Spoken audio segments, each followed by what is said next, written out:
nang umbo pakai bocu engaru penagi amatai lo pathen dang kiman melo tiudang so sikine na be Vanoi lampi kazolain keiman gente katodin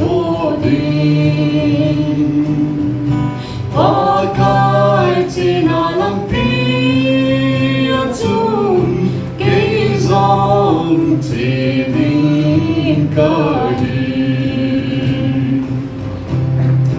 Kristan zuyaki Gela, gente todin ki palau ko hinten Sumle sil sanadan ka Lopina hozo se Tozo lovin vepna Vanoi lampi kazolain keiman gente katodin pakai tina lampi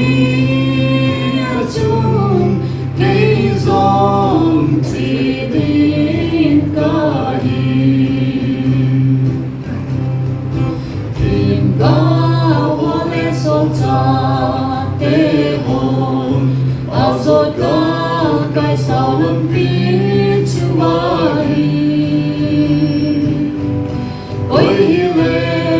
Sakhom đi ngồi kia gheo dấu xin lấy xịt thư gheo đau gần